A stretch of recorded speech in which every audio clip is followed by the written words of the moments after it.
Bienvenue à La Santé au-delà des mots. Un rendez-vous avec des gens passionnés du réseau de la santé. Jean-Pierre Gagné, lui-même médecin, vous fera partager sa passion pour le domaine et vous fera découvrir une foule d'invités et d'acteurs clés du réseau. Voici votre animateur, le docteur Jean-Pierre Gagné. Bonne écoute.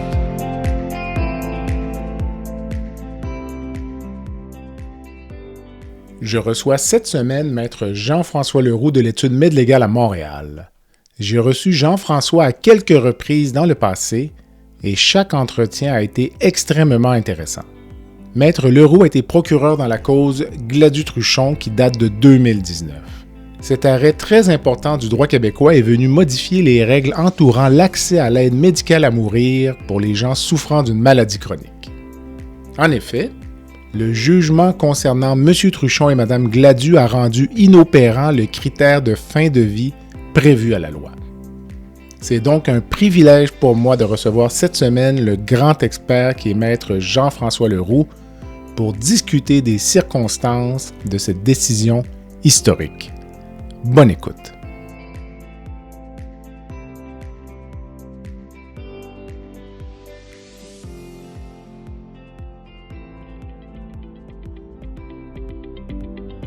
Je prends un court moment pour remercier les commanditaires qui rendent possible la diffusion du balado La santé au-delà des mots. Beauchamp-Beaulieu Dessureau-Toupin, groupe conseil associé à la financière Banque nationale gestion de patrimoine, Rempart Neurophysiologie, Medix, le groupe Teach, Eurofin Environex et Go Mouton.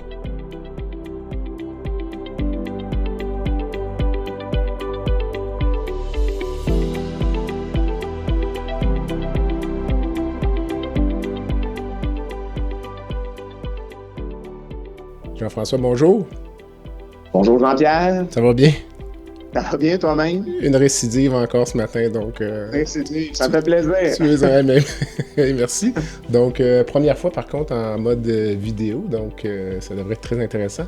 On est ici ce matin, je veux partir une série sur les grandes causes en santé au Québec, puis je pensais commencer par toi avec Gladue-Truchon, donc que toutes les personnes, je pense, qui s'intéressent un peu à l'aide médicale à mourir connaissent. Donc, un jugement qui date de 2019. Donc, à l'époque, tu étais chez Ménard-Martin. Donc, puis, ça a été une grande cause pour toi également, si je ne m'abuse. Absolument, c'est une cause déterminante. Hein. Je pense que j'ai été archi privilégié de pouvoir être associé à ce dossier-là puis de représenter comme coprocureur M. Truchon puis Mme Gladue. C'est certain que c'est pas tous les juristes qui auront l'occasion d'être impliqués dans une cause d'une importance comme celle-là dans sa carrière. Donc, le fait que j'ai pu contribuer à ma manière à ce débat-là, c'est clair que c'est un privilège.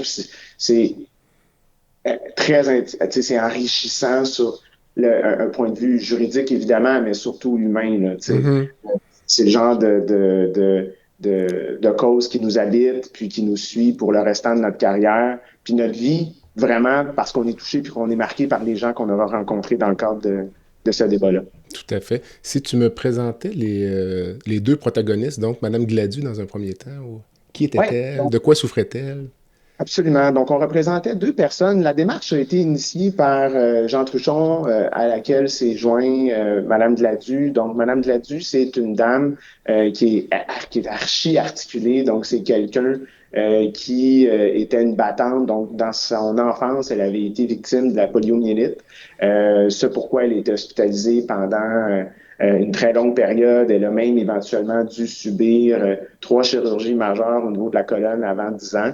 Puis, malgré toutes les difficultés qu'elle a pu avoir dans sa jeunesse, elle a été en mesure de s'épanouir. Elle a eu une carrière archi remplie puis intéressante. Elle a travaillé en communication comme journaliste, puis éventuellement, elle a œuvré au sein de l'ONU comme représentante en communication à ce niveau-là. Puis par la suite, elle est également devenue responsable des communications pour la délégation du Québec à l'ONU. Donc, c'est vraiment quelqu'un qui était archi-articulé et qui était en mesure de présenter son point de vue avec... des fois, on parle un peu de l'art de la clip. Elle était capable de synthétiser ses idées avec beaucoup d'efficacité et de partager avec nous son vécu à quel point elle a été en mesure de s'épanouir malgré les difficultés de santé qu'elle a pu avoir, mais aussi en même temps, elle était en mesure de bien rendre et nous expliquer son quotidien, comment c'était devenu difficile pour elle de vivre puisqu'elle a développé le syndrome de post-poliomyélite. OK. Donc, elle a dû arrêter éventuellement ses activités professionnelles en raison de ça. Elle souffrait d'une scoliose importante qui venait comprimer là, une portion là, de ses poumons. On comparait souvent sa capacité respiratoire là, à l'équivalent d'un demi-poumon résiduel. OK. Et ajoutait à ça des douleurs là, neurologiques là, qui découlaient de sa condition de syndrome post-poliomyélite pour lesquelles il n'y avait pas de moyen de soulager ces souffrances-là. À l'époque du procès, elle avait été évaluée par différents médecins qui s'entendaient pour dire qu'elle présentait un pronostic, donc probablement de 2 à 3 ans, en raison de sa condition pulmonaire. C'était Pulmonaire. vraiment la restriction pulmonaire qui amenait quand même un déclin avancé de ses conditions de ses capacités, pardon. Et malgré tout, elle n'était pas admissible à l'aide médicale à mourir à ce moment-là parce qu'elle ne rencontrait pas le critère donc de mort naturelle raisonnablement prévisible ou le critère de fin de vie. Donc ça, c'est pour ce qui est de Mme Gladu. Tu mentionnais son acuité intellectuelle. La juge Baudouin l'a décrite comme un peu espiègle. Je Ouais, trouvais, je trouvais ça ouais, drôle dans un jugement de. Elle ouais, faisait de voir. référence à quoi, disons? Ben, je pense que c'était vraiment quelqu'un qui était très articulé. Elle avait une vivacité d'esprit qui était très impressionnante et ça se traduisait vraiment dans son témoignage. Tu sais, elle était capable tu sais, elle donnait certaines comparaisons. Elle expliquait, par exemple, que sa maladie, ben, elle déclinait pas comme si elle descendait les marches une à la fois, mais plutôt comme si elle descendait les marches palier par palier. Et elle avait une vision de la vie autonomiste qui était très tranchée. Avec un désir d'autodétermination qui était marqué. Alors, je pense qu'à travers son témoignage, qui était parfois ponctué d'humour, OK. parfois ponctué d'une grande tristesse aussi, on y percevait une intelligence puis une vivacité d'esprit hors du commun. Puis je pense que c'est probablement ce qui a amené la juge Baudouin à la qualifier d'espiègle. Ouais. Puis, M. Truchon. Monsieur Truchon, ben, on se trouve en fait un peu ailleurs. Hein. C'est quelqu'un qui a eu un handicap là, de naissance qui est la paralysie cérébrale. Et c'est quelqu'un qui a eu toujours donc à vivre avec un handicap moteur qui était quand même important, qui était quand même significatif, mais pour lequel il y avait encore une autonomie qui était préservée. Il a été en mesure de mener des études supérieures, entre autres en littérature, sauf erreur à l'université. Mhm. Euh, et au fil du temps, il a développé donc une sténose spinale cervicale qui l'a amené donc à avoir une paralysie quasi complète du seul membre qui demeurait donc autonome. Alors, en raison de cette condition-là, il a dû emménager en CHSLD. Il présentait également des neuropathies là, qui découlaient de sa condition, donc des douleurs chroniques neurologiques qu'on n'arrivait pas à soulager. Et disons que il semblait présenter une perte d'autonomie qui était drôlement plus radicale que ce qu'on pouvait percevoir de la situation de Mme Gladu, malgré que Mme Gladu était très diminuée aussi. Là. Et dans son cas, lui également, donc, incapacité là, de pouvoir soulager ou de renverser le processus qui s'était maintenant bien installé, bien chronicisé, et pour lequel il était maintenant dépendant de tout. OK. Il avait perdu, je pense, notamment l'usage de sa seule main Exactement, à raison de la résiduelle, c'est ça. Hein? Exactement. Donc, c'est une nuance qui est importante à faire à ce stade-ci, c'est que pour avoir accès à l'aide médicale à mourir au Québec, encore aujourd'hui, si on fait abstraction là, de la loi au fédéral, on ne pouvait avoir accès à l'aide médicale à mourir qu'en raison d'une maladie. Alors, M. Truchon, malgré le fait qu'il était porteur d'une paralysie cérébrale, la raison pour laquelle il se qualifie à l'aide médicale à mourir, c'est en raison de la sténose spinale cervicale et non pas en raison de sa condition préexistante qui était la paralysie cérébrale. Alors, c'est OK. une différence qui peut sembler peut-être un peu pointue, mais ce qui était considéré comme une maladie par les gens qui l'ont évalué, c'était vraiment la sténose spinale cervicale. Je pense que c'était au niveau C3, grosso modo. Donc, évidemment, très haut, puis ce qui faisait en sorte que sa seule main qui était fonctionnelle ne l'était plus suivant la progression de cette maladie-là. Dirais-tu que les deux personnes en présence n'avaient plus aucune qualité de vie ou c'est très subjectif la question que je te pose ou... Excessivement subjectif, mais de par les critères qui ont été développés par les différents médecins qui, dans les faits, appliquaient l'aide médicale à mourir et qui les ont évalués. Dans les deux cas, c'était manifeste qu'ils présentaient un déclin avancé et irréversible de leur capacité. OK. C'est le critère auquel on réfère pour évaluer l'admissibilité de quelqu'un à l'aide médicale à mourir. La question de la qualité de vie étant effectivement beaucoup trop subjective. Une personne pourrait avoir une qualité de vie préservée selon ces critères, même en ayant un déclin avancé de ses capacités fonctionnelles. Mhm. Mais dans le cas qui nous concerne, donc, les gens présentaient un désir rationnel de mourir, eu égard à l'état dans lequel ils étaient, état qui était irréversible et qui était associé à des souffrances pour eux qui étaient aussi insoulageables. Donc, dans les deux cas, il y avait des douleurs chroniques qui étaient associées à leurs conditions et des douleurs physiques. Là. Alors, on sait qu'on peut avoir accès à l'aide médicale à mourir. Ça prend des souffrances donc qui sont intolérables. Ces souffrances-là ne sont pas définies par la loi. Ça peut être à la fois des souffrances physiques et psychologiques. Mhm. Donc, ce qui concerne pour les deux personnes qu'on représentait, on rencontrait les critères à la fois pour les souffrances physiques que pour les souffrances psychologiques sans aucune difficulté. Pour ce qui est en jeu, donc ici, c'est d'avoir accès à l'aide médicale à mourir alors que nous ne sommes pas en fin de vie. Là, pour nos auditeurs, si tu nous présentais un peu vraiment les enjeux légaux ou législatifs qui étaient en discussion, disons. Exactement. Donc, l'état du droit à l'époque, il faut comprendre, le Québec a adopté une loi de façon unanime à l'Assemblée nationale où on adopte un cadre normatif qui permet aux gens d'avoir accès à l'aide médicale à mourir dans la mesure où est-ce que ils sont en fin de vie. Et en parallèle, au fédéral, il y a un débat judiciaire dans Carter qui permet l'accès à l'aide médicale à mourir.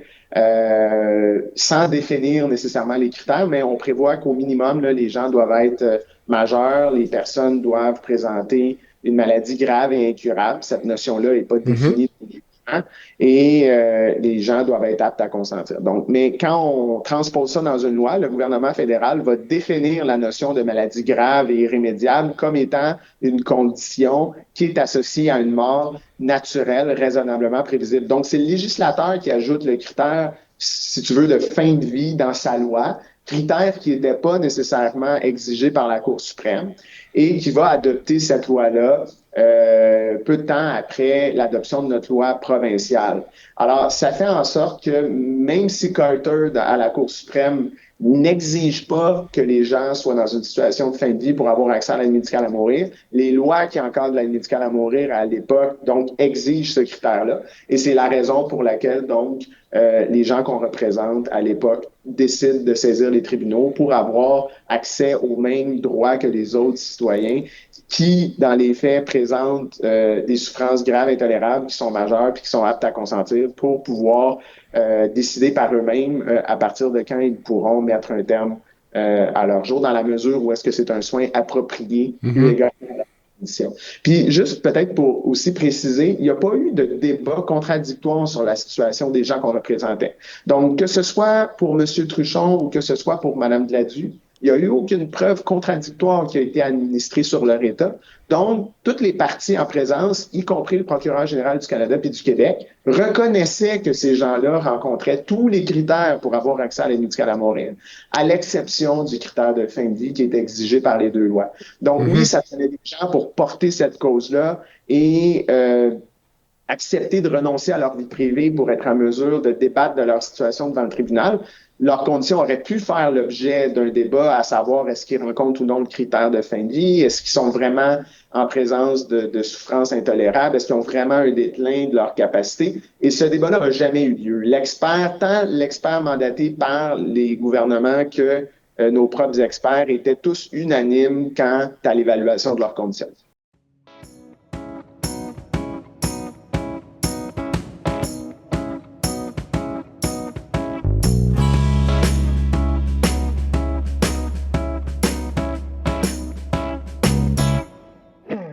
Rempart Neurophysiologie est une entreprise spécialisée dans l'octroi de services neurologiques tels que le monitorage neurophysiologique péropératoire.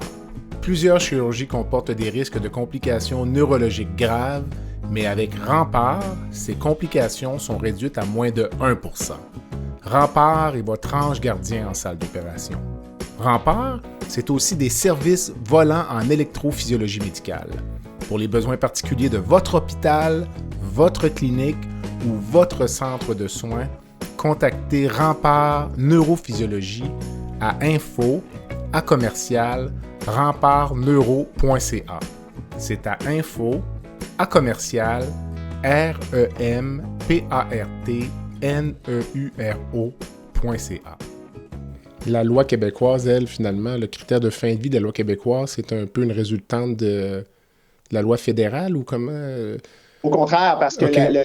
la loi provinciale a été adoptée avant la loi fédérale. Je te dirais que le critère de fin de vie a été probablement ajouté à la loi à l'époque, qui a été adoptée pour essayer de minimiser autant que possible les conflits constitutionnels que pouvait poser le désir du provincial de légiférer sur un sujet qui pourrait être considéré de compétence fédérale. Parce que au fédéral, on a un code criminel qui prohibe donc l'aide au suicide.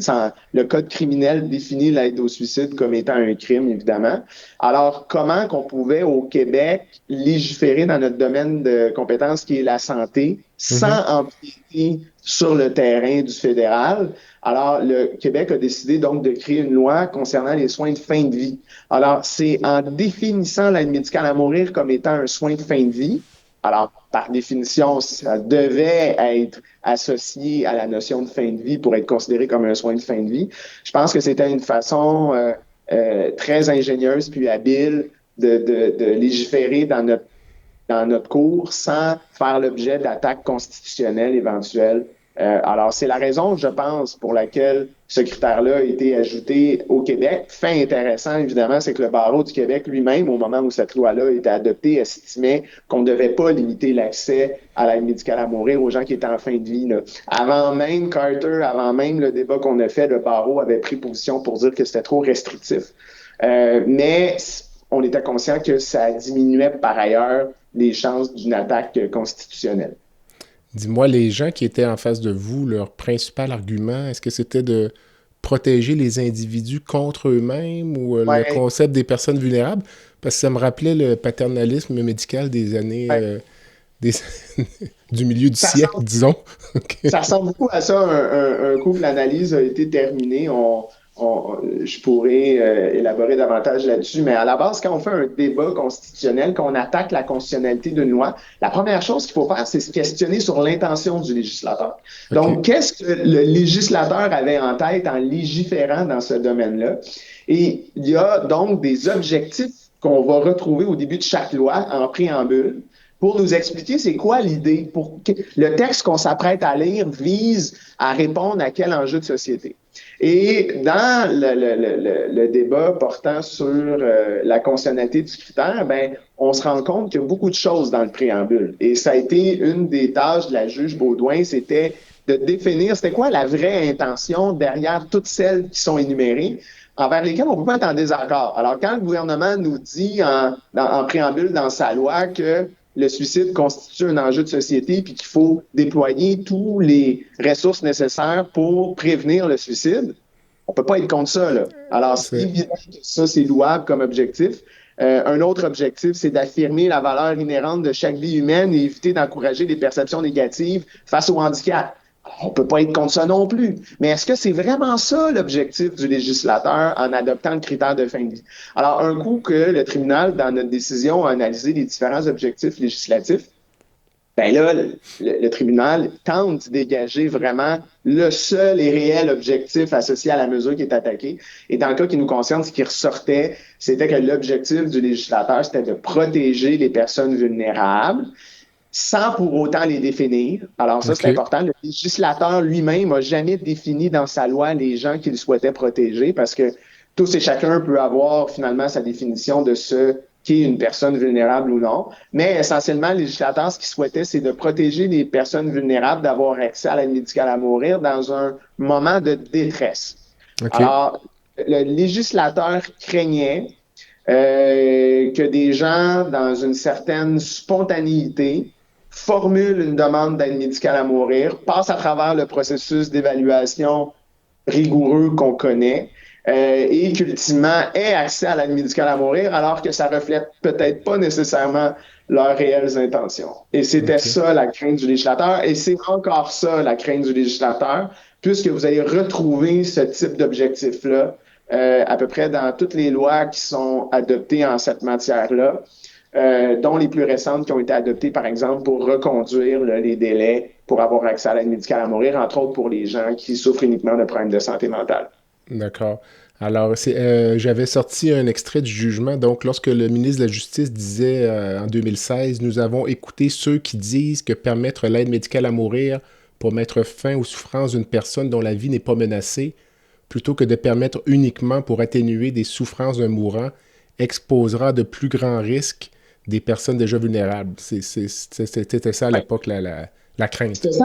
C'était ça à l'époque la crainte et la preuve qui a été administrée par le procureur général du Canada allait dans ce sens-là. Donc, le procès a été très long. C'est un procès qui s'est échelonné sur 2 mois, au cours duquel plusieurs experts ont été entendus, là, donc autour d'une dizaine du côté du procureur général du Canada, entre autres. Et les experts qui ont été amenés à témoigner, c'était principalement des experts psychiatres qui présentaient une surspécialité auprès de certaines clientèles.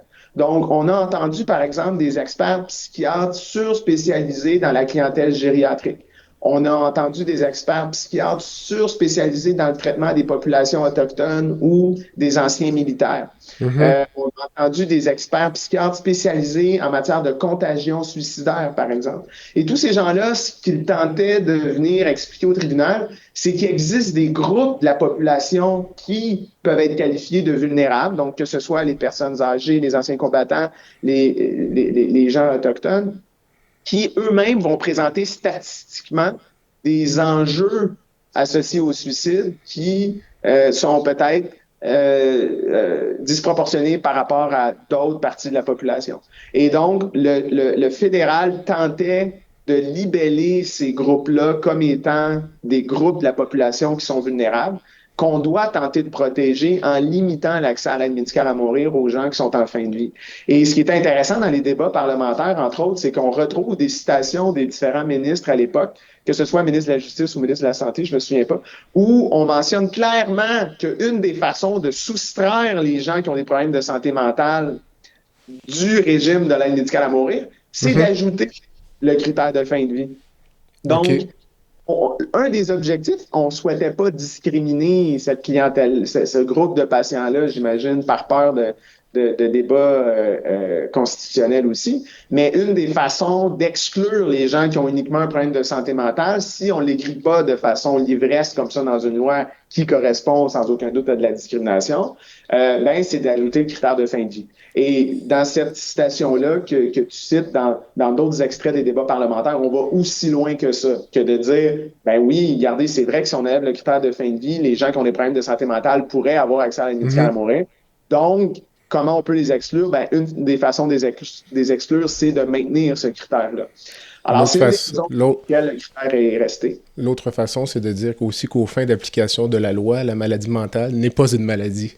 Ça, c'est ce qu'ils ont été obligés de faire, suivant une pétition. Alors là, ils ont fini par devoir s'assumer dans leur position. Alors, ils ont écrit dans un texte législatif ce que j'estime être certainement une des belles tautologies qu'on peut trouver dans la loi. Donc, la maladie mentale n'est pas une maladie. Aux fins de l'application de la loi. Pour les fins d'application de la loi, c'est difficile de faire mieux, je pense, en la matière. Est-ce que tu pourrais, pour nos auditeurs, résumer les deux articles de la charte qui étaient vraiment l'article 7 et 15, donc, qui étaient vraiment là, dans le centre du jugement là, de la juge Ben, Baudouin? Ou... quand on fait un débat constitutionnel, quand on vise à attaquer donc la validité constitutionnelle d'une disposition, il faut démontrer que c'est une disposition qui va à l'encontre d'un droit fondamental qui est octroyé aux citoyens. Et nous, nos assises juridiques pour faire cette contestation-là, qui soit dit en passant, était la même que certains autres grands débats qui ont été menés, dont Carter et même sous Rodriguez, si on retourne en 93, c'était les mêmes droits qui était toujours évoqué là, pour tenter le débat constitutionnel. Donc, c'est l'article 7, c'est chacun a droit à la vie, à la liberté et à la sécurité donc de sa personne. Et il ne peut être porté atteinte à ce droit qu'en conformité avec les principes de justice fondamentale. Et l'article 15, ben, c'est plutôt le droit là, d'être traité de façon égale. Donc, lorsqu'on fait un débat portant sur une discrimination, quand on mentionne que la loi ne traite pas tous et chacun de façon égale, c'est l'article 15 qu'on évoque comme étant une discrimination fondée dans le cas qui nous concerne sur le handicap, malgré le fait qu'il y a bien d'autres motifs ou critères. Là. Dans le cas qui nous concernait, c'était le droit d'être traité de façon égale, sans discrimination fondée sur le handicap. Dis-moi, à parté, le fait d'aller pour le bureau Ménard-Martin, d'aller en cours, puis une cause constitutionnelle, il y a des avocats constitutionnalistes, c'est comme un domaine du droit ou une surspécialité. Ouais. Est-ce que c'est un enjeu pour vous? Est-ce que ça rajoutait comme une petite couche de difficulté ou vous maîtrisez tellement le sujet quand vous arrivez là que... Absolument. Donc, je pense qu'on était certainement parmi ceux qui étaient bien placés pour mener ce débat-là. Dans un premier temps, les débats constitutionnels demeurent quand même des débats, oui, qui sont d'une grande complexité, mais c'est quand même des notions qui sont assez connues dans notre domaine comme juriste. C'est des choses qu'on se doit de savoir. L'autre chose, c'est que ça demeurait un débat d'experts. Et spécialisé en responsabilité médicale en droit de la santé, bien évidemment, une de nos forces c'était certainement d'être en mesure de gérer l'ensemble de ces experts-là dans le domaine de la santé, donc que ce soit des psychiatres, des neurologues, des médecins donc qui étaient responsables d'appliquer l'aide médicale à mourir. Ça représentait pas, du moins pour la nature, c'est une cause d'une grande complexité, puis qui est difficile, là, loin de moi l'idée de dire que c'était facile, mais non, je pense pas que il y avait, disons, un stress à y avoir supplémentaire là, sur nos connaissances de ces questions-là. Le podcast La santé au-delà des mots est une présentation du groupe conseil Beauchamp, Beaulieu, Dessureau, Toupin de la financière Banque nationale Gestion de patrimoine. Comme nous croyons que la santé financière fait partie de la santé globale, nous sommes heureux de nous joindre au Dr Jean-Pierre Gagné pour vous souhaiter une bonne saison de la santé au-delà des mots.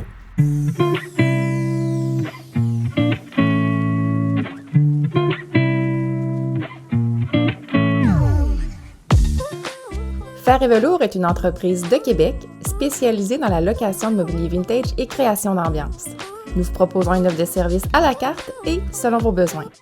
De la simple location à la gestion événementielle complète. Chez Fer et Velours, notre slogan est de faire différent avec élégance.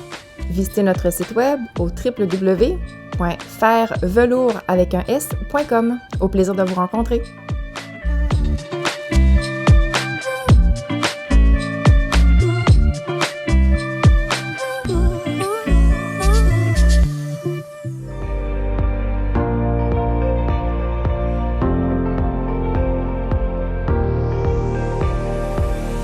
Vous avez des commentaires ou un sujet à nous proposer ou même faire partie de nos invités, visitez le site web de notre balado à www.baladosanté.ca ou sur notre page Facebook de la santé au-delà des mots.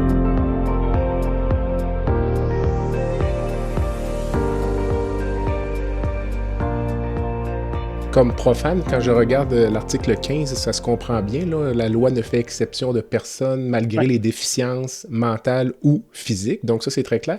Quand les gens lisent l'article 7, parfois, ils peuvent peut-être être un peu confus parce qu'on parle le droit à la vie, à la liberté, sécurité de sa personne, mais on invoque l'article 7 lorsqu'on demande finalement de mettre fin à nos jours. Donc, comment est-ce qu'on articule ça, ce raisonnement-là, d'avoir droit à la vie, mais...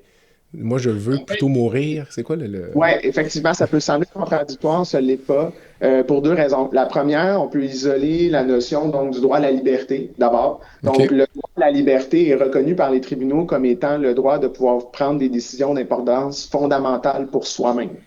Donc, que ce soit, par exemple, le droit d'avoir accès à l'avortement, on voit à quel point ça a été malmené aux États-Unis. Alors, ici, il y a une primauté quant à l'autodétermination dans notre société, suivant là, une série d'arrêts qui ont été rendus au cours des années 80-90. Il y a clairement une reconnaissance du droit à la primauté de l'autodétermination qui octroie aux citoyens le droit de pouvoir prendre des décisions d'importance fondamentale pour soi-même.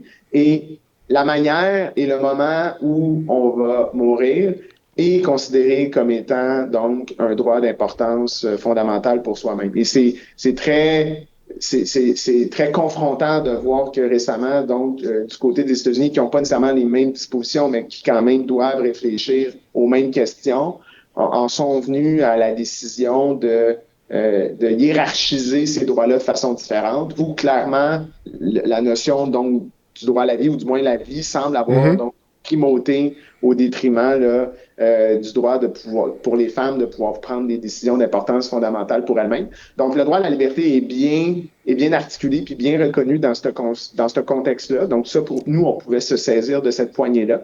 Okay. Mais on pouvait aussi se saisir de la poignée du droit à la vie. Et l'idée du droit à la vie fait en sorte que il y avait une preuve très claire, entre autres du côté de M. Truchon, quant au fait que dans l'éventualité où on lui permettait pas d'avoir accès à l'aide médicale à mourir, M. Truchon allait avoir recours à des moyens propres à lui, donc qui allait prendre en charge pour mettre un terme à ses jours, en raison de l'autonomie résiduelle qui lui permettait encore de mobiliser, par exemple, son fauteuil. Donc, il se mobilisait avec des aides techniques là, au niveau de la bouche pour véhiculer son fauteuil. Et le temps qu'il pouvait encore bénéficier de cette autonomie-là, ça le forçait donc à poser un geste et donc de décéder de manière prématurée alors qu'il en avait encore les moyens de le faire. C'est une preuve aussi similaire qui avait été administrée dans le passé, entre autres dans Carter. C'est des arguments qui avaient déjà été évoqués dans le passé. Donc, l'idée, c'est de dire, si vous ne nous permettez pas d'avoir accès à l'aide médicale à mourir, on va devoir mettre un terme à notre jour plus tôt que tard, de façon prématurée. Donc, l'effet net, c'est que donc notre espérance de vie est abrégée par les gestes autonomes qu'on va devoir poser. Donc, M. Truchon raconte bien d'ailleurs dans son témoignage qu'il avait envisagé plusieurs façons de mettre fin à ses jours, se jeter devant le métro, je pense, ou... Il y avait l'idée de l'overdose, donc il pouvait avoir accès à une overdose. L'idée d'aller au métro, il y avait l'idée... Le fleuve, je pense aussi. Ou même de créer un accident, ou même d'aller sur une voie rapide. Puis, à chaque option qu'il contemplait, son témoignage allait dans le sens qu'il craignait, évidemment, de pas réussir, mais en plus de traumatiser d'autres personnes qui auraient été impliquées là, dans sa décision. Ouais. Pour toi, Jean-François, comme avocat, une personne vulnérable, c'est quoi donc? Tu disais que ce n'est pas défini dans la loi. Est-ce que, dans ta tête, est-ce que c'est clair? Je suis pas psychiatre, je suis pas médecin, mais on s'est amusé au procès, par contre, à poser la question à tous les experts qui ont été assignés comme témoins par le procureur général du Canada. Et ça, c'était une des stratégies qu'on avait développées, c'était de dire, la loi définit pas cette notion-là. Les experts eux-mêmes ne semblent pas nécessairement l'aborder de front dans leur rapport. Alors, abordons la question sans trop savoir où ça va nous mener avec chaque expert. Et c'était très intéressant de voir que chaque expert avait une conception un peu différente de la personne vulnérable et qui était beaucoup teintée par leur champ de pratique.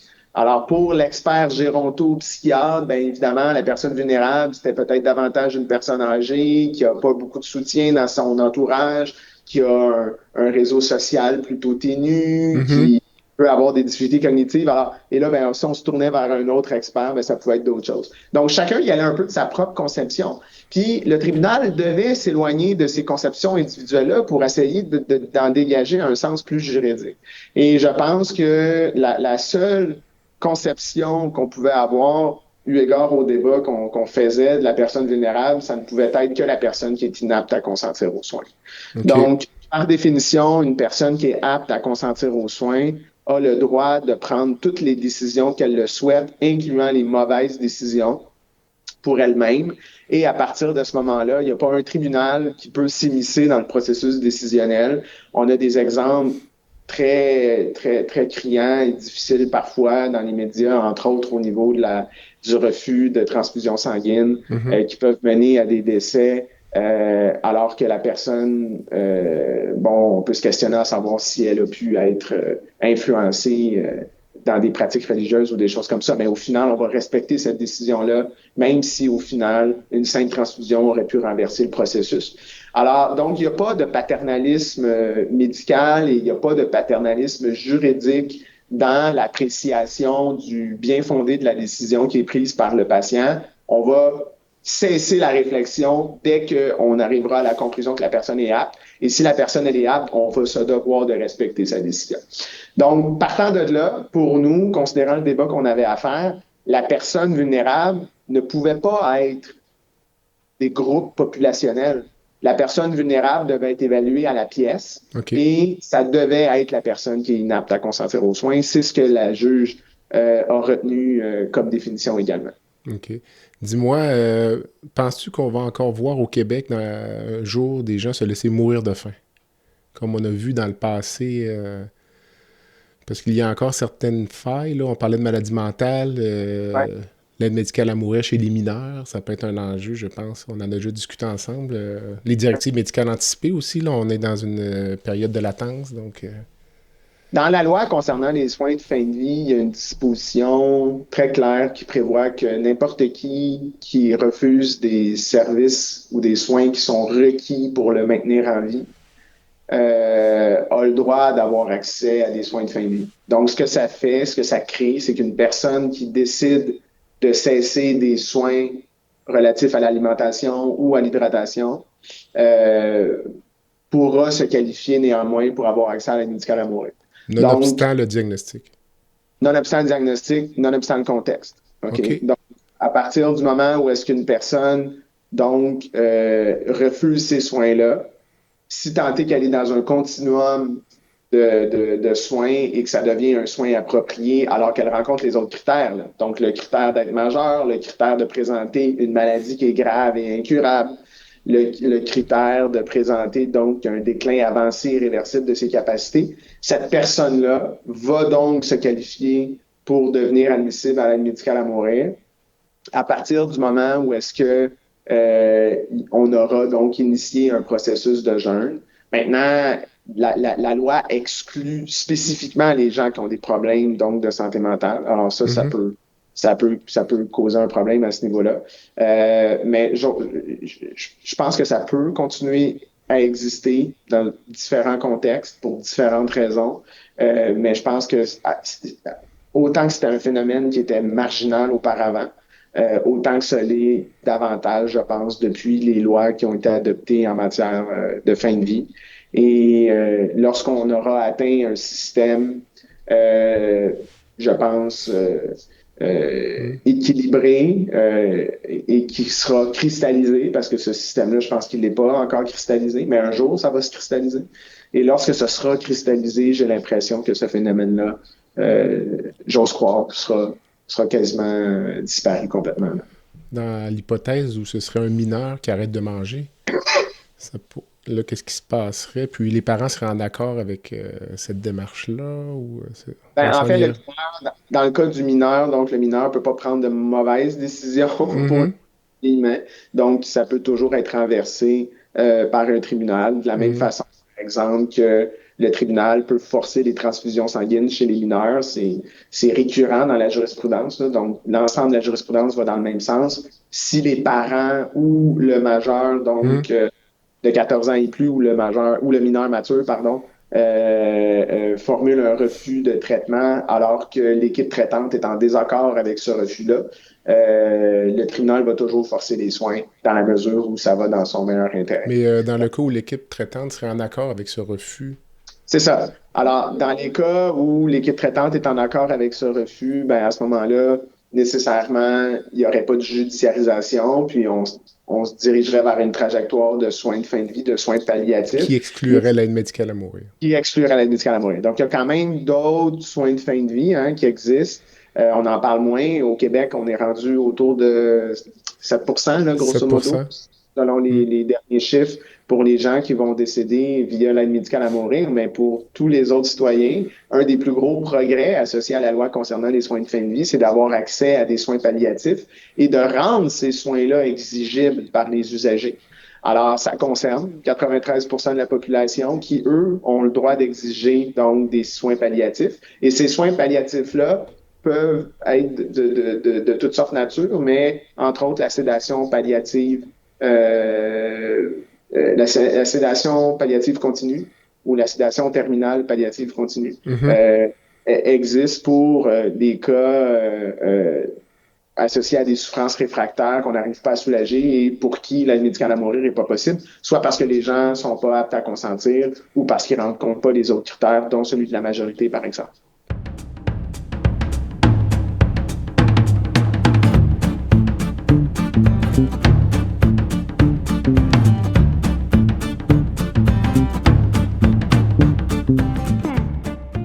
Medix simplifie la facturation médicale des médecins spécialistes, anesthésiologistes, internistes, pneumologues et bientôt les chirurgiens. Grâce à une application mobile conviviale et une expertise personnalisée, Medix fait une différence réelle dans la vie des médecins. Sauvez du temps, réduisez les erreurs et optimisez vos revenus avec Medix. Medix est fier de desservir plus de 60% des anesthésiologistes du Québec.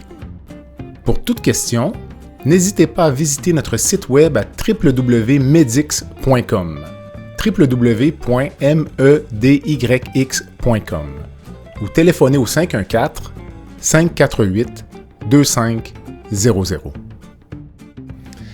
Dis-moi, Jean-François, la juge Baudouin a souligné le courage et la détermination de vos deux clients dans son jugement. On en a parlé un peu en début d'entrevue, mais toi, au niveau personnel, là, dirais-tu que c'est comme une des causes marquantes de ta carrière ou même la cause parmi toutes les grandes causes?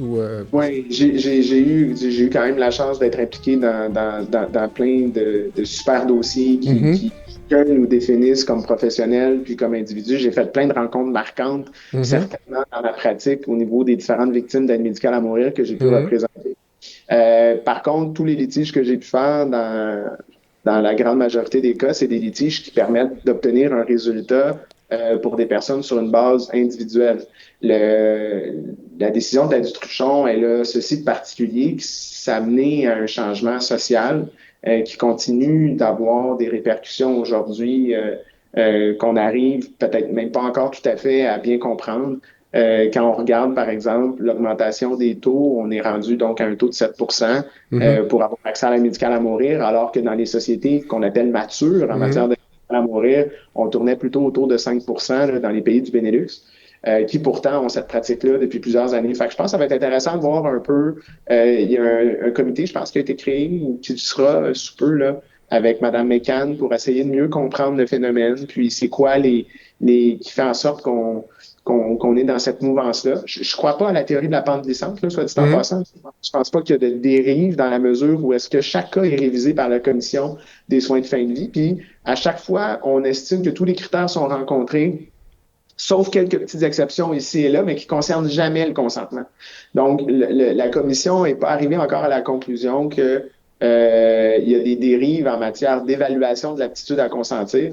Lorsque les cas ne rencontrent pas les critères, c'est parfois davantage administratif en lien avec la question de la carte d'assurance maladie, par exemple, qui n'est pas toujours valide, ou encore que les gens qui ont eu accès, c'est peut-être davantage un handicap qu'une maladie, parce que la Commission des soins de fin de vie va appliquer la loi québécoise et pas nécessairement la loi fédérale. Mais bref, c'est sûr que d'avoir la chance de participer à un débat comme celui-là, qui mène à un changement social comme celui-là, c'est un privilège. Évidemment, j'étais pas seul. Je pense à ma collègue Céleste Perrault-Lévesque, qui a été grande aide dans ce dossier-là, puis évidemment l'expertise de Maître Ménard aussi.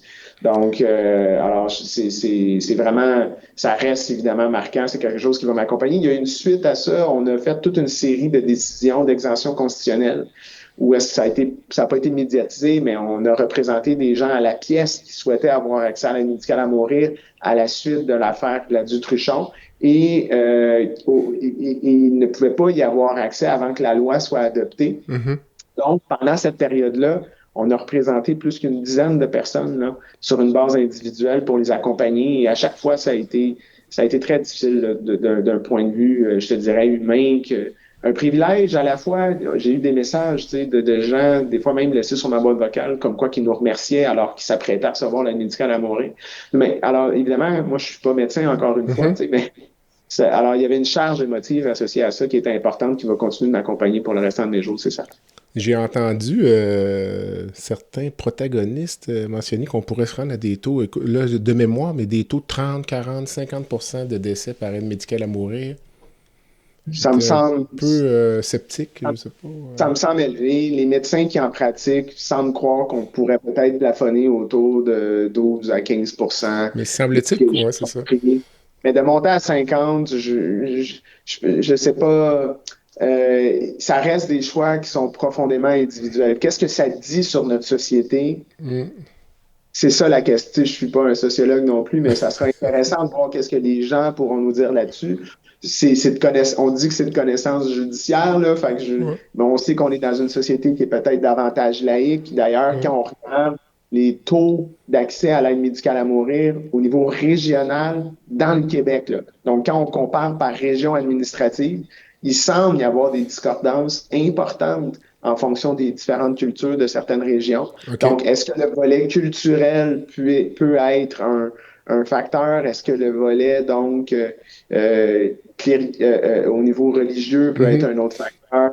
Je ne sais pas. Ce sera à d'autres de l'analyser, mais c'est certain que je suis curieux et j'ai hâte de voir. Je pense que ça dit peut-être quelque chose en partie sur le tissu social, peut-être sur peut-être sur la force des liens sociaux que les gens peuvent développer, mais ça dit aussi surtout que les gens, je pense, ont soif d'autodétermination. Et ce principe-là de l'autodétermination qui prime le droit à la vie, c'est quelque chose qui est codifié, qui est reconnu très clairement par nos tribunaux, et je pense que c'est un progrès social. Je me demande si la pandémie, ça n'a pas créé une tempête parfaite aussi pour la hausse des cas. Ça fera peut-être la situation dans les CHSLD. C'est normal, je pense que dans la mesure où on a changé la loi pour avoir accès à l'aide médicale à mourir pour les gens qui ne sont pas en fin de vie. Le jugement est sorti en 2019, mais il y a eu toute une période d'exemption constitutionnelle avant que ça se fasse. Donc, ça fait à peine peut-être 2 ans là, qu'on vit avec une loi qui le permet. Alors, est-ce qu'il y a eu un boom dans les statistiques qui découlent de certaines personnes qui attendaient ce moment-là pour pouvoir y avoir accès? Je suis même pas prête à aller dans ce sens-là parce que les statistiques, ce qu'ils nous disent, c'est que l'extrême majorité des gens qui ont accès à l'aide médicale à mourir, ils ont accès alors que leur pronostic est très court. On parle c'est moins de 12 mois. Okay. Les gens ont d'espérance de fin de vie, puis c'est du 80% des gens qui ont accès à l'aide médicale à mourir qui sont dans cette mouvance-là. Donc, alors, tu sais, je suis pas convaincu que c'est juste le changement législatif qui a été opéré qui amène ces chiffres-là. 50%, ça me semble très, très, très, très, très élevé, complètement hors norme de ce qu'on voit ailleurs. Ton collègue, Maître Ménard, dans les suites du jugement, évidemment, vous étiez satisfait, mais a mentionné que le gouvernement, je le cite donc, mais c'est un extrait, je pense, de la presse, on a eu un bon résultat, mais ça n'explique pas leur lâcheté en parlant du législateur. Donc, que voulait-il dire? Puis... je pense qu'il y a quelque chose d'odieux d'avoir à faire porter un débat constitutionnel sur les épaules de citoyens. Je pense qu'il n'y avait clairement pas d'appétit politique pour respecter une décision qui était celle, par exemple, de Carter, qui ne prévoyait pas de critères de fin de vie pour avoir accès à l'aide médicale à mourir. Donc, je pense que c'est clair là, qu'il y avait une lâcheté qu'on revoit et qu'on retrouve en ce moment, j'oserais dire, du côté fédéral. Le Québec s'est doté d'une loi qui permet d'avoir accès à l'aide médicale à mourir à travers des directives médicales anticipées. Le fédéral ne semble présenter aucune forme d'ouverture en ce sens-là. Et je pense que quelqu'un pourrait y voir un calcul politique qui n'a pas sa place dans ce genre de débat-là.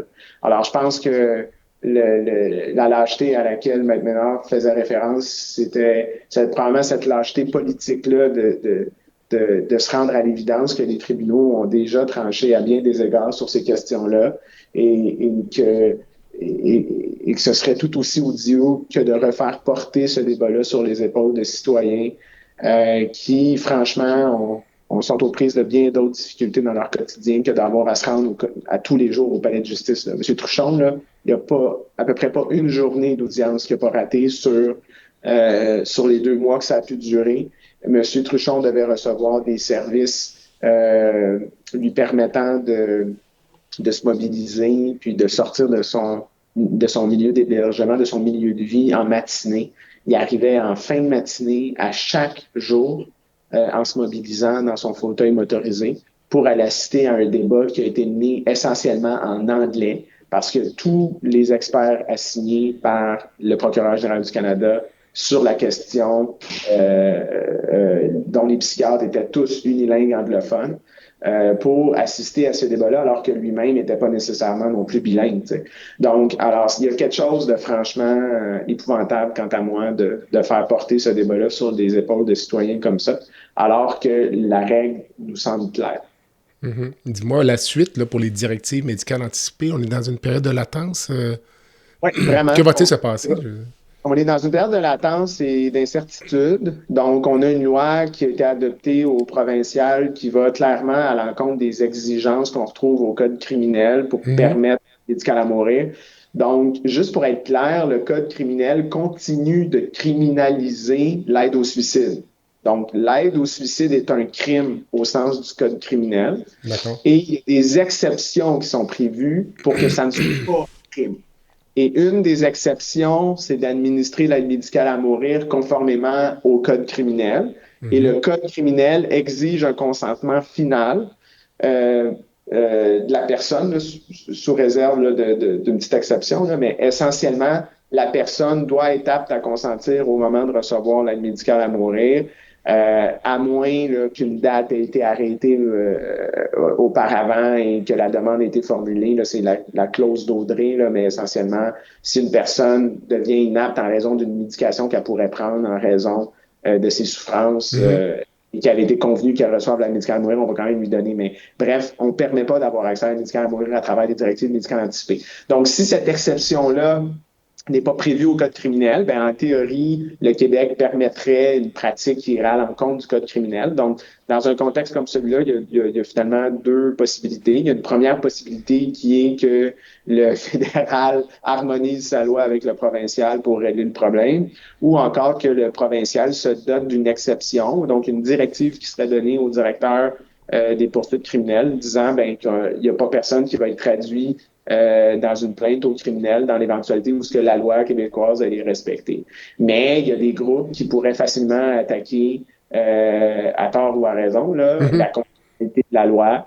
Et alors ça c'est une chose, mais puis là je suis pas criminaliste, mais je semble comprendre qu'il pourrait aussi y avoir des plaintes privées ou criminelles qui soient initiées malgré une directive du DPCP qui serait donnée, comme quoi le gouvernement ne va pas initier des démarches. Donc bref, lorsque les 2 régimes ne sont pas harmonisés, ça crée une incertitude. Et quand ça crée une incertitude, ça dissuade des médecins qui ont certainement pas besoin de cette incertitude-là dans leur vie au quotidien de poser les gestes. Et moi, je l'ai même vu dans ma pratique avec l'incertitude causée par la discordance entre le critère du handicap et de la maladie. Donc, au provincial, pour avoir accès à la médicale à mourir, on doit souffrir d'une maladie et le handicap est exclu.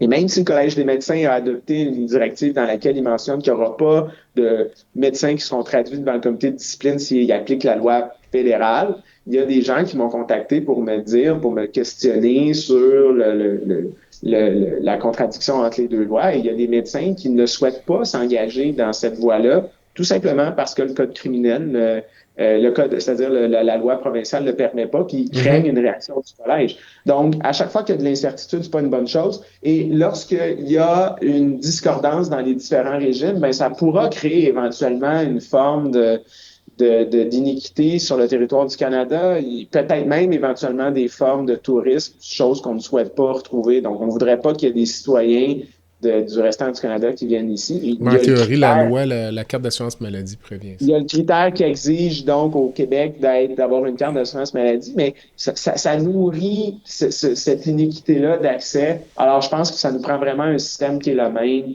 d'un océan à l'autre, malgré tout. Je pourrais imaginer qu'un éventuel changement de gouvernement au fédéral rajoute des embûches dans la modification de la loi. Est-ce que je me trompe ou... Ben, moi, je pense qu'en tout cas, on voit le louvoiement ou l'incertitude du gouvernement fédéral en place actuelle. Pour moi, c'est un calcul électoral. Donc, alors, si le gouvernement qui, soi-disant, peut-être le plus progressiste en ce moment, veut même pas se mouiller, imaginons quel genre de résultat on pourrait obtenir d'un autre gouvernement. Puis, il y a des faussetés là, qui ont été véhiculées. Là. J'ai entendu M. Poilievre mentionner publiquement que des gens avaient accès à l'aide médicale à mourir parce qu'il n'y avait pas des moyens, je me souviens pas de la citation exacte, là, soit parce que les gens n'arrivaient pas à manger ou les gens étaient pauvres ou les gens n'avaient pas d'argent. Mais on était dans cette mouvance-là, là, ce qui est une fausseté. Les médecins évaluent chaque cas sur une base individuelle. Il y a 2 médecins qui doivent rencontrer tous les critères et la situation économique de la personne ne se retrouve pas nulle part dans aucun critère. Là. OK? Donc, ce genre d'amalgame-là, ça contribue, je pense, à la désinformation puis aux fausses perceptions que les gens pourraient avoir du système. Là. Madame Gladu n'a jamais eu accès à l'aide médicale à mourir. Là. Elle est décédée d'une mort naturelle. On va y revenir dans quelques instants. Monsieur Truchon, lui, il a eu accès, puis dans sa lettre d'adieu, il mentionnait, il demandait aux gens d'essayer de le comprendre et de ne pas le juger. À quoi faisait-il référence? D'abord, qui le jugeait? Puis, avait-il vraiment une crainte là, d'avoir été mal compris? Parce que ça me semble assez clair. Oui, je pense que ça faisait partie dans son témoignage, puis la Cour le mentionne à un certain moment qu'il ne souhaite pas que les gens aient une mauvaise perception de sa décision et qu'il s'attend à ce que les gens respectent sa décision. Il y avait quelque chose pour lui qui allait à l'encontre de la nature des choses que de quitter, par exemple, avant sa mère. Donc, ou encore de penser que c'était peut-être par lâcheté qu'il devait avoir recours à cette issue-là. Et ça a été mentionné, entre autres, dans la décision, qu'il s'attendait à ce que les gens respectent sa décision sans nécessairement le percevoir comme étant un élément de lâcheté. Donc, c'est sûr qu'il y a encore beaucoup de gens qui peuvent tenter d'influencer négativement les gens, d'avoir accès à ce type de soins-là. On l'entend, il y a des gens qui nous contactent pour rapporter des situations où il semble y avoir eu de l'obstruction, parfois même au niveau de l'établissement. Alors, je pense que c'est autant qu'il y a des craintes de dérive, comme quoi que des gens pourraient inciter des personnes d'avoir accès à l'aide médicale à mourir, autant que le contraire existe également. Je pense qu'au final, M. Truchon était quand même très fier du débat qu'il était en mesure de mener, très satisfait du résultat. J'ai eu la chance de partager le jugement directement avec lui. J'avais été lui porter une copie de la décision. Puis, on est vraiment dans... C'est une réalisation, c'est un combat qui a mené pour lui d'abord et avant tout, mais qui, je pense, au final, a un impact favorable pour notre société. Puis, encore une fois, toujours à essayer d'éviter le jugement que les autres pourraient porter sur une prise de décision-là, qui est une décision d'importance fondamentale pour un seul individu. Donc, ouais. Madame Gladu, elle, donc, est décédée là, de mort naturelle. Tu disais tout à l'heure qu'elle avait un pronostic vital plus court. Puis moi, quand je regarde ces choses-là, donc, comme profane, évidemment, là, je fais un peu le parallèle avec Corbeil contre Pointe-Bleue, je sais pas où... Est-ce que tu fais un lien, toi, un peu entre une fois qu'on a accès à la sécurité d'avoir l'accès à une décision qui nous appartient, ça enlève une espèce de stress ou une pression ou une angoisse? Soulage une souffrance. Avoir le choix soulage une souffrance. C'est quelque chose qui a été mentionné à plusieurs reprises dans toutes sortes de forums, que ce soit la commission de mourir dans la dignité, que ce soit le procès qu'on a pu faire. C'est quelque chose qu'on entend constamment. Les gens qui sont dans des situations qu'ils estiment être sans issue, le fait de leur donner le droit de s'en aller quand ils le voudront, ça, c'est une soupape. C'est quelque chose qui vient soulager une détresse existentielle, qui vient soulager une souffrance psychologique. C'est des choses qui étaient rapportées par nos experts qui ont évalué ces gens-là en disant que l'absence de choix occasionne une détresse psychologique et le fait de leur permettre ce choix-là peut, dans les faits, éventuellement soulager cette souffrance. Donc, le cas de Mme Gladu en est un excellent exemple. Elle avait expliqué son cheminement même dans la notice chronologique qui avait été publiée publiquement. Là. Elle mentionnait son choix de finalement ne pas avoir eu recours à l'aide médicale à mourir en mentionnant qu'elle avait été en mesure de profiter de chaque moment que la vie lui a laissé. Et dans les différents experts qu'on a entendus, certains disaient à quel point que les médecins étaient des mauvais pronosticiens. Là. Donc, c'était une des raisons pour lesquelles le critère de fin de vie est un critère arbitraire puis aléatoire, en disant qu'il y avait des statistiques là, qui nous disaient que les experts eux-mêmes n'étaient pas toujours en mesure de bien prédire l'issue d'une maladie. Il y avait une littérature qui mentionnait, par exemple, que à peine la moitié des médecins étaient capables de prédire que dans un an, quelqu'un qui souffrait d'un cancer allait vraiment être décédé ou non. Alors, dans le cas de Mme Gladu, on mentionnait que son espérance de vie était 2 à 3 ans au moment où le procès s'est tenu en 2019. Dans les faits, elle est décédée de cause naturelle en 2022. Donc, vous voyez que ce cas-ci, les pronostics qui avaient été amenés étaient conformes. Okay. Une question pourrait se poser, à savoir, est-ce qu'aujourd'hui, madame pourrait rencontrer le critère de fin de vie suivant la définition qu'on en a? Parce qu'il faut comprendre que la notion de fin de vie a même évolué pendant le procès. On a entre autres un expert de la partie adverse qui, dans son rapport, définissait la fin de vie de façon beaucoup plus restrictive à l'intérieur de 3 à 6 mois. Et pendant le procès, c'était rendu peut-être plus autour de 18 mois, 24 mois même pour certaines. Donc, quand on est rendu à 24 mois pour définir la fin de vie, est-ce qu'avec le recul, Mme Gladu aurait pu se qualifier à ce critère-là?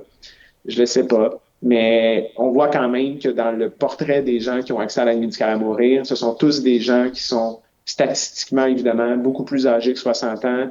Ce sont tous des gens, dans la grande majorité des cas, qui ont des cancers ou des problèmes neurodégénératifs. Et ce sont tous des gens qui ont une espérance de vie de moins de 12 mois dans l'extrême majorité des cas. Là. Alors, c'est pour ça, tantôt, je te parlais, quant à moi, il n'y avait pas de dérive. Ça fait partie de... Ces données-là font partie de mon analyse sur la question des dérives. Là. OK, d'accord. Je faisais référence à Pointe Bleue tout à l'heure, tu me corrigeras, là, pour nos auditeurs donc qui voudraient faire des recherches. C'était M. Corbeil, donc, qui était quadraplégique, puis suite à un accident de moto, je crois, puis était gavé.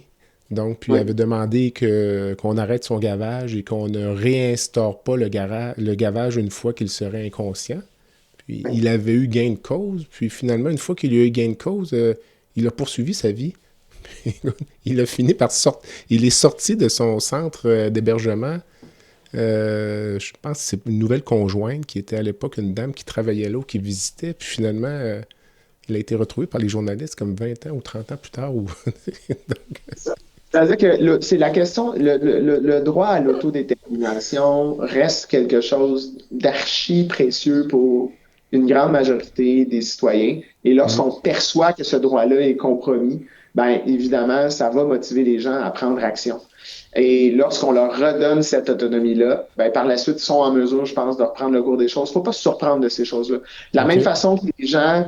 On peut y voir peut-être un calcul, mais je pense qu'il n'y en est rien. C'est plutôt des gens qui veulent faire reconnaître leur droit à leur autodétermination. Puis un coup que ce débat-là est gagné, ben on passe à autre chose. Puis après ça, ben ils peuvent continuer à mener leur vie en fonction de leurs valeurs.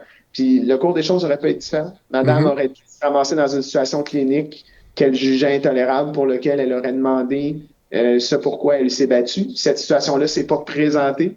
Et c'est le cas d'ailleurs, je veux dire, les soins palliatifs arrivent à soulager un bon nombre de conditions. Là, alors, c'est ça. Donc, je pense que ça peut sembler contradictoire ou ça peut sembler faire l'objet d'un calcul, mais pour moi, il n'y en est rien. Dans des sujets délicats comme l'aide médicale à mourir, c'est peut-être une question piège, tu pourras la refuser si tu veux, mais aujourd'hui, disons, aujourd'hui se présente à ton bureau une famille avec un enfant de 16 ou 17 ans. L'enfant a un cancer avec des métastases osseuses, puis très souffrant. Puis il dit, écoutez, maître Leroux, on veut aller en cours, nous. Mon garçon de 17 ans veut avoir l'accès à l'aide médicale à mourir. Est-ce que c'est une cause que tu vas prendre? Est-ce que Définitivement. OK. C'est définitivement une cause qui doit être faite, qui doit être menée. Pour moi, le problème du cadre normatif actuel, c'est que c'est un refus qui est absolu. Et ce que les enseignements des tribunaux nous disent au cours des dernières années, c'est que le gouvernement doit se doter de mesures normatives complexes pour que le régime passe le test des tribunaux. Lorsqu'on formule un refus absolu, comme c'est le cas pour les mineurs, là, ce qu'on est en train de dire, c'est aussitôt que vous n'avez pas 18 ans, peu importe la situation dans laquelle vous serez, on ne le permet pas. Alors, cet interdit-là absolu pour moi va à l'encontre de l'article 7 nécessairement, l'article 15, et il peut y exister un système où on va prévoir des mesures de sauvegarde. Alors, l'idée, c'est pas de dire que tout le monde va y avoir accès à n'importe quoi sur demande, mais l'idée, c'est de dire qu'est-ce qu'on peut mettre en place pour s'assurer de filtrer les bons cas des mauvais cas. Alors, ça peut être ce qu'on planifie faire pour la santé mentale. On sait que la santé mentale s'est repoussée là, en 2027 ou peut-être à jamais. Mais le Québec s'est doté d'un comité qui a étudié la question et là, on va créer une espèce de comité centralisé qui va étudier toutes les demandes en amont. Donc, avant que le soin soit donné, il y aura des gens qui vont se rencontrer, qui vont discuter d'un cas. Puis si on arrive à la conclusion que tous les critères sont rencontrés, ben à ce moment-là, on permettrait l'accès aux soins. Donc, c'est la même chose. Il faut comprendre que l'aide médicale à mourir, c'est un soin qui s'inscrit dans un continuum de soins et qui est un soin que les médecins estiment être approprié par rapport à la situation clinique dans laquelle on se retrouve. Donc, il peut y avoir des cas sans issue pour des enfants de 16 ou 17 ans qui sont confrontés à une maladie incurable pour laquelle il n'y a aucun bénéfice clinique à s'attendre et qui présentent des souffrances intolérables pour lesquelles un comité de médecins ou d'éthiciens ou d'experts pourrait arriver à la conclusion que c'est effectivement la bonne chose à faire. Évidemment, dans la mesure, et ça, moi, j'en fais quand même un critère important, dans la mesure où l'enfant, le mineur lui-même exprime ce souhait-là et que ça répond à son besoin dans la mesure où il est apte à consentir. Là où moi, j'ai quand même, comme juriste, une ligne où je trace, c'est la question donc de l'accès à l'aide médicale à mourir à travers un consentement substitué. Donc, quand on s'éloigne de la situation que tu me décris, où le mineur est un mineur de moins de 14 ans, ou encore c'est un majeur qui est inapte, ou un proche va décider au nom du majeur inapte ce qui est mieux pour lui, tout l'édifice sur lequel on a construit la primauté de l'autodétermination tombe. OK? Donc, la prémisse de base de tous les débats qu'on a fait jusqu'à présent et dont on discute, c'est le principe de l'autodétermination. Alors, vous retrouvez ça dans Morgentaler, vous retrouvez ça dans Manoir, la Pointe Bleue, dans Carter, dans Truchon. C'est toute l'autodétermination qui fait en sorte que ce cadre normatif-là s'est créé. Si vous enlevez ce bloc-là de l'édifice, alors là, on est rendu ailleurs. Pour moi, c'est rendu un autre débat. C'est rendu le débat du paternalisme. C'est rendu le débat « je sais ce qui est mieux pour toi ». Et là, je pense qu'on peut faire face, pas dans tous les cas, mais dans certains cas, on peut faire face à des enjeux de dérive où il faudra réfléchir à des façons de faire puis de mettre en place des mesures de sauvegarde qui seront fort différentes de ce qu'on connaît pour le régime actuel. Si jamais la porte s'ouvre vers ce territoire-là, et moi, juste pour être clair, là, je te parle avec mes lunettes de juriste. Donc, je suis militant, j'appartiens pas à un groupe de lobby ou quoi que ce soit, mais je te parle juste avec mes lunettes d'avocat. Ce qu'on a construit comme édifice en ce moment qui permet ces droits-là, c'est fondé sur l'autodétermination. Alors, si tu enlèves l'autodétermination, on est ailleurs et je pense qu'il faudra être vigilant et ça peut même être dangereux. Mais à partir du moment où l'aide médicale à mourir est un soin comme un autre, puis le consentement substitué est déjà prévu au Code civil, il n'y a pas une ambiguïté de dire le consentement substituel s'applique à tous les soins, sauf ce soin-là?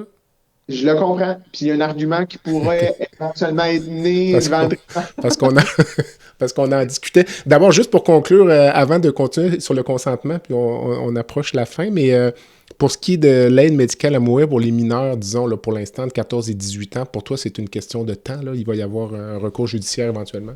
C'est sûr pour toi? Il faut que l'interdit absolu soit levé. D'accord. je pense que tous nos auditeurs peuvent facilement s'imaginer une situation clinique de quelqu'un qui a 17 ans et 6 mois, qu'on lui permettrait pas d'avoir accès à l'aide médicale à mourir alors qu'il pourrait le recevoir 6 mois plus tard. Okay. Des situations cliniques qui peuvent exister où c'est une aberration et pour lequel une interdiction absolue n'a pas sa place. Alors, pour moi, ça prendra le bon dossier avec le bon contexte clinique, mais pour moi, c'est clair que le statu quo est impensable à long terme. Puis, on en discutait un peu avant de commencer. Donc, pour revenir pendant quelques minutes sur le consentement substitué par rapport aux directives médicales anticipées chez exactement la même personne, parce que même de ce que je comprends des directives médicales anticipées, l'activation du processus lorsque la patiente ou le patient va avoir atteint les critères qu'elle avait définis à l'avance, ça va faire l'objet d'une forme de consentement de la part du proche ou de la personne désignée. Donc, il y a un tiers de confiance. Il y a un tiers de confiance qui devrait être nommé par la personne qui aura complété ses directives médicales anticipées pour que cette personne-là, mais ça pourrait même être éventuellement l'équipe traitante, si la personne est seule ou quoi que ce soit. Il y a quelqu'un à quelque part qui va devoir activer le processus en reconnaissant que l'état clinique dans lequel se trouve la personne correspond à la situation qu'elle ne souhaitait pas subir. D'accord, c'est ça. Mais parfait. Mais dans le consentement substitué, dans les faits, comme je te disais tout à l'heure, c'est contemporain où on dit à la personne, écoutez, votre proche, là, donc, dans mon esprit, la personne qui donne un consentement substitué ne dit pas, c'est ça qui est bon pour le patient, pour mon père ou pour mon frère. La personne dit, moi, je pense que dans cette situation-là, elle aurait fait ce choix-là. Est-ce que je me... Ben, c'est pas tout à fait exact. Dans la mesure que le consentement substitué est clairement l'exercice du consentement d'un tiers qui va prendre ce qu'il croit être la meilleure décision pour la personne. Et le Code civil nous dit même que le tribunal, dans un cas comme celui-là, doit prendre connaissance des volontés de la personne étape dans la mesure du possible. Okay? Mais le Code civil nous dit pas que le tribunal est lié parce que la personne aura déjà exprimé auparavant. Donc, il en demeure pas moins qu'à la fin de la journée, c'est le résultat d'un processus de réflexion d'un tiers. Okay? Lui estime que le meilleur soin approprié pour la personne devrait être X, Y, Z.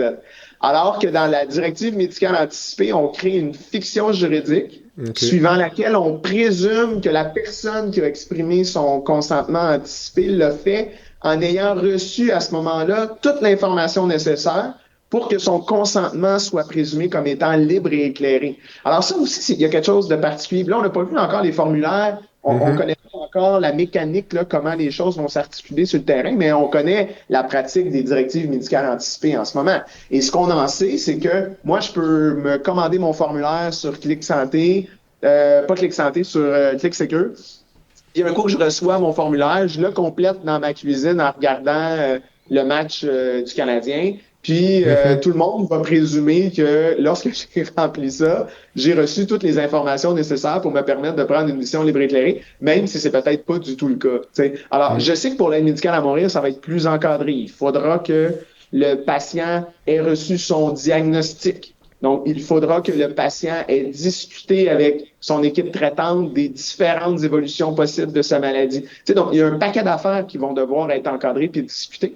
Ce qui va en faire, je pense, quelque chose de différent de la situation que tu me décris. Là. OK. Écoute, Jean-François, on a fait un bon tour d'horizon. Est-ce que j'ai oublié de te demander quelque chose ou on en garde pour la prochaine fois? On peut en garder pour la prochaine fois. Je pense que ça synthétise bien la situation. Il y a un report pour la santé mentale, donc en 2027, qui a été adopté il y a quelques semaines seulement du côté fédéral.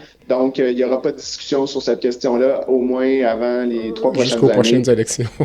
Jusqu'aux prochaines élections. Puis, faut suivre ça avec intérêt. J'ai très hâte de prendre connaissance des conclusions du comité qui a été créé pour essayer d'évaluer qu'est-ce qui se passe dans notre société pour qu'on en arrive à des chiffres quand même objectivement importants. Là. Donc, on est à 75 000 décès, grosso modo, par année. On en a 7% qui sont de l'aide médicale à mourir. C'est quand même un chiffre qui est élevé. Alors, ça sera utile de comprendre, je pense, qu'est-ce qui fait de nous une société distincte à ce niveau-là. Excellent. Jean-François, merci. Ça me fait plaisir. Merci, Jean-Pierre. À la prochaine. À la prochaine. Bye-bye.